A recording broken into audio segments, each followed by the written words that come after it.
Hey there, my name is Kelly Dale with Off the Beaded Path. I have a studio location in Forest City, North Carolina. I have a website called Off the Beaded Path beadstore.com, and I've been here on YouTube for about the last 10 or 11 years. I really hope that you watched last week's video and learned the basics of diamond weave, because we're going to build on that today.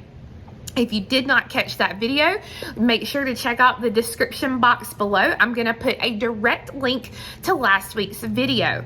In the video, I taught you how to make a diamond weave tennis bracelet, and I gave you direct links to this awesome book by these fabulous authors on diamond weave. Again, if you'll look right below in the description box, I'll put a direct link where you can get the digital version of this book. Unfortunately, it's an older book and it's no longer in an actual print version unless you can find it used. So the great thing is that Cath Thomas still has this as an instant download purchase on her website. And again, we will link that below. So, as I was doing last week's little bracelet, I was like, oh my gosh, I want some earrings out of this. This is so awesome and sparkly and pretty. So, that's what we're going to do today. I'm going to be showing you how to work with less diamonds. So, last week we did 3 diamonds wide. This week we're only going to be using 2 diamonds wide. I'm going to show you a half stitch in the diamond weave. And the great thing about these earrings, they are very, very versatile. I'm going to be using 116 4mm Bicones today. Now, I pulled out my stash of the crystal that shall not be named, and I did these earrings out of my stash. These are a great, great stash buster if you have stash to bust from. Again, I'm using the 4mm. You can use 3mm. You can even use 2mm if you wanted. I probably would not go over a 4mm though, because it's going to get heavy. These are not heavy whatsoever. They're actually very lightweight compared to a lot of other earrings that I wear. And you can see they're just so sparkly and so pretty. They remind me of like a drape. I just really, really love these. But again, I'm going to be teaching you a 2-column diamond weave today. So if you use more than 2 columns, your piece may fold in on itself. So I really just recommend the 2 columns.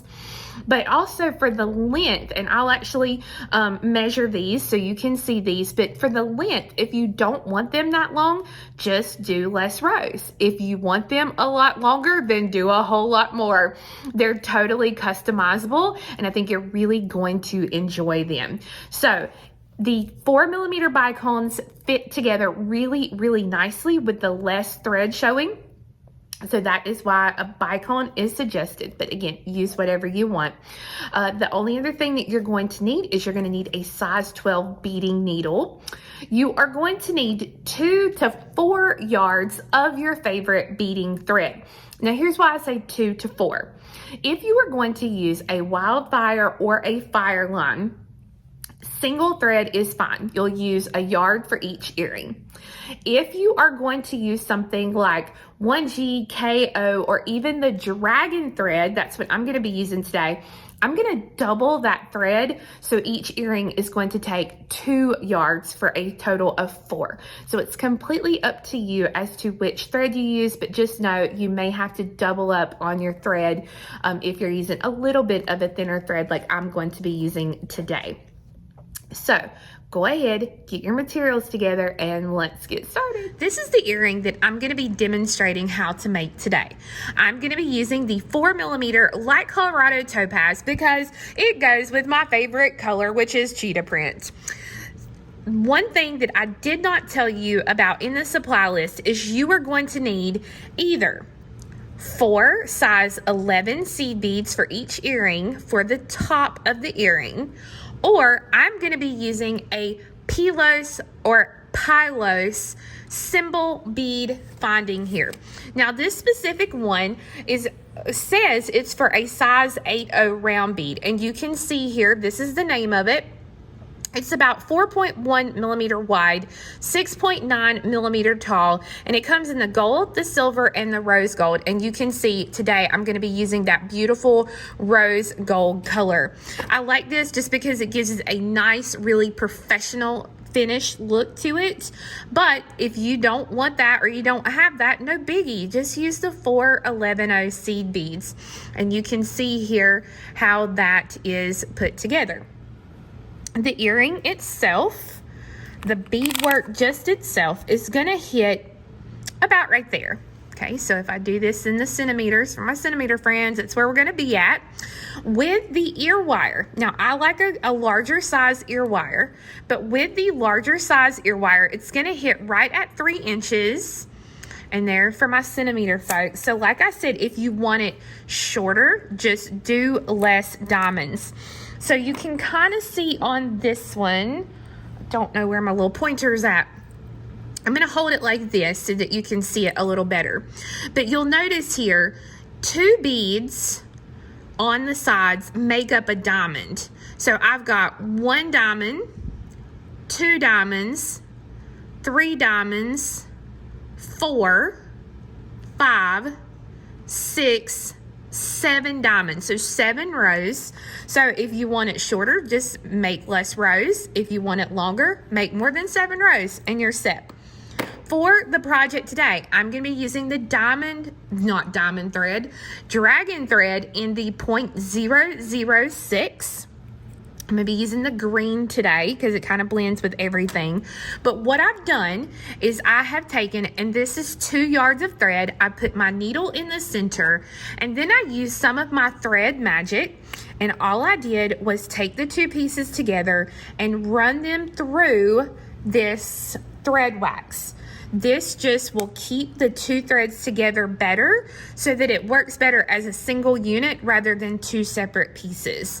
So let me clean off my tray and we'll get started. To get started, we are going to be doing this first row. So when I say first row, it is these first diamonds here. So this one and this one. This is a half diamond and we'll do it in between these. So I'm going to start out and pick up 4 of my 4 millimeter bicones. I'm going to bring these down. And I'm gonna leave myself a long enough tail that I can go back and stitch this in. So I'm probably gonna leave at least 3 to 4 inches. And then I'm gonna take the needle and I'm gonna go through all 4 beads again. Hold those in place and pull the thread all the way through. Once I've gone through all 4 of them, I'm going to continue on through 2 more beads. So I'm gonna go through 1, and 2.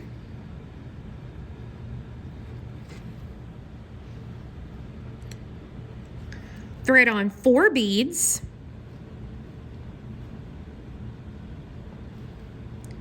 And this time, instead of doing it like we did here, we drop all 4 of these beads down and I come through just the first bead again. So I just come through just the first of the 4. I'm going to kind of hold that in between my thumb and my pointer finger here, just so that everything stays nice and tight. And as I pull, I just want to make sure that my beadwork stays together like this. So you'll notice here I'm coming out of this bead, and now I'm going to do a half weave or a half diamond. This is where my little ending here is going to come into play. So normally for the half diamond, I would only pick up 2 beads. So 1, 2.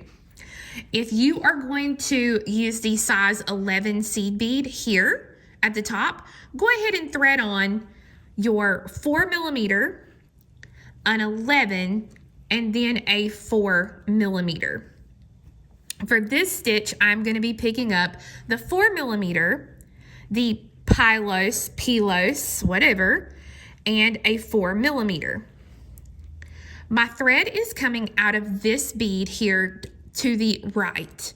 So I'm going to take and I'm going to come back around through this bead and this bead to make another half diamond shape. So I'm coming through this bead and then the bead that I started the step with. Before I go any further, I'm going to go ahead and reinforce my half diamond again. So I'm going to stitch up through the 4mm, the Pilos, the 4mm. So that reinforces the half diamond. And then I'm going to come through these 2 beads again. The only reason I am reinforcing this half diamond shape is because I want to make sure that my earring is going to be very nice and secure. So once I get this whole thing done, when I weave back up, I may even take and reinforce that again. So don't worry.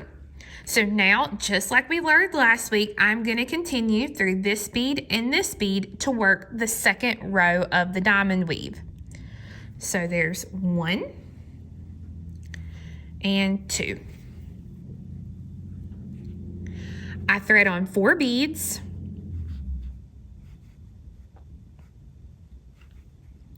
And I'm going to take the needle now. My thread is coming out here and I'm going to come through this bead and then this bead here. So again, I'll come through this bead and this bead. So 1, pull this through, and when I pull this, I want to make sure that these beads don't twist. They need to stay in a little shape just like this. All right, and then I'm going to continue through this bead.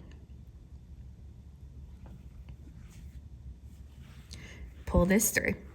And I'm going to keep my finger on it as I pull, again, to keep everything nice and tight. I pick up 4 beads. And if we had the 3rd column here, I would do just like I did here. I would go down through this bead and then come up through the next bead. But we don't have that 3rd column. So we have to drop the 4 beads down all the way to the base. And then I'm going to come up through the first bead of these 4 once more. So just like that. Pull this through, and again, I'm going to make sure that everything kind of pulls down and I keep everything nice and tight. That's another good thing about waxing the thread is the beads just kind of slide down on it. It makes it really nice. So now that I've gone through that bead there, now I have to go through, do my stability row or my stabilization row. So I'm going to come through this bead and this bead to stabilize this row. So we did a building row, starting row, building row, and now I'm going to do the stabilizing. So I'm here and I come through this bead.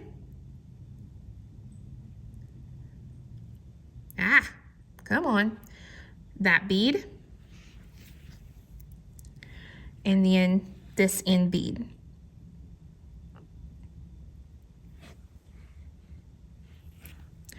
And in last week's video, I used large 6mm pearls to teach the stitch. So if you are having a little bit of a hard time with these smaller beads, definitely go back and watch last week's video. So again, I had a starter, a building, I stabilized the row, and now I'm going to step up. So I'm just going to continue through this 1 bead here so that now I am ready to build my next row. So again, 4 beads, 1, 2, 3, 4. And I take the needle and I'm going to come through this bead and this bead. So I'm going to go down and up.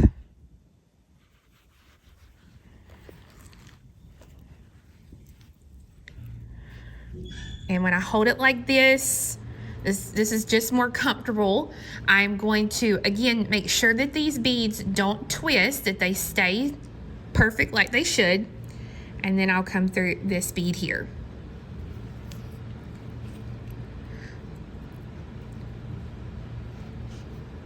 I pick up 4 beads. I let these drop down.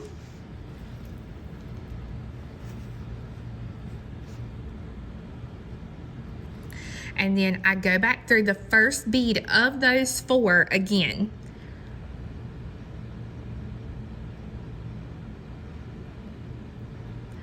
So just like that. And I want to try and keep this crystal down here, and that's why I pinch it between those fingers, pull the thread, so that now you can see that diamond. So I don't want to leave it down there. I want to make sure I get it pulled up nicely against the crystals, because I don't want a lot of thread to be seen in the project. We've done the building row. Now we've got to stabilize it. So I'm going to go through this bead, and then step up to this bead. So 1,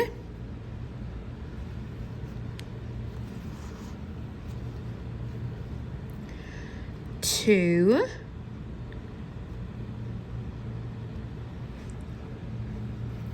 and 3. Just like that. And I'm going to continue to build the rows until I have the length that I want. So again, right now I've got 1 row, 2 rows, 3 rows. The earring I'm going to make today, I believe I said it had 7. 1, 2, 3, 4, 5, 6, 7. Yes, 7 rows. I'm just going to continue till I have those 7 rows. Now that I have my 7 rows, I'm ready to go ahead and finish up the bottom. And just like last week, when you look here on one side, you'll see that all your crystals are connected on this side. But then when I flip to the other side, these crystals are not connected. So that's why we have to work, and we work across and up to connect these beads. So that is what I'm going to work on. Now, before I do that, I'm going to go ahead and even though it's 2 threads, I'm going to thread this onto a needle as one piece, and I'm going to stitch this through to get rid of those little threads. Now, I use my little thread zapper here, so I got a burr, so let me get that off. And I'm going to use a size 10 needle just because it's got a bigger top to it, and so that both of my pieces are threaded onto it. And I'm going to go ahead and I'm going to weave through the beadwork to get rid of these threads. So I'm not actually tying these off, any of these threads. I'm just stitching through the beadwork.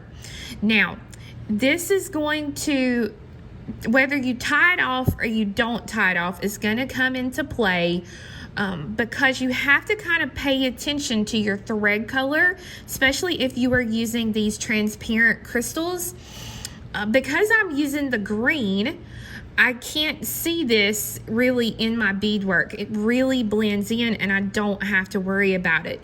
But if it's something like here, you can see I used dark thread, and because I had to go through this multiple times, you can see the thread here more so than anywhere else. So just be careful and be wary of the color thread you use and the thread paths that you take to get rid of this thread, because you worked hard on these. You don't want them to for all your little thread to be showing. So that's why we want to do that. So I've got rid of those little threads, so now I don't have to worry about dealing with that. And I'm gonna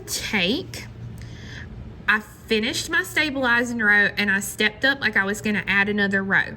And all I'm gonna do is I'm gonna come through this bead,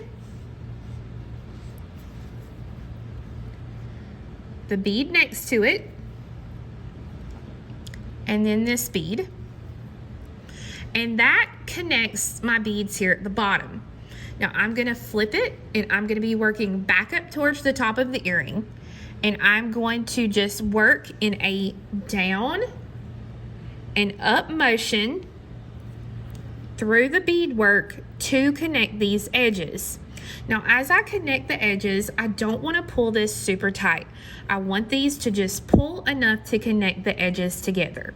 If you pull this super tight, you are going to curl up one side and you're going to have a wonky earring. And we don't want that. We don't want that at all. It'll be a cold mess instead of a hot mess. You'll have a cold mess on your hands and you'll be having to deal with it. So Miss Jean, who was at my last retreat, she'll love the cold mess reference. So as you can see, I'm just stitching right up to the top.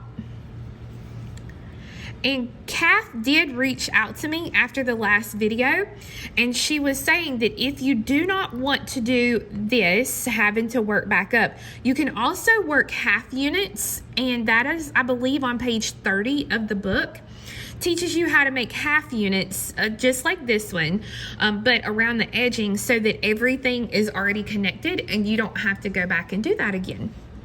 So now, again, because I have the extra thread, I'm going to go up here and I'm going to reinforce this and then get rid of this thread just like I did those other short tail threads. Once you have your thread cut off, then all you have to do is open up your ear wire. So I grab a hold of it and I twist it to the side, thread on the top of my piece here, and then twist back to close, and you can see what a beautiful topper that is to my earring.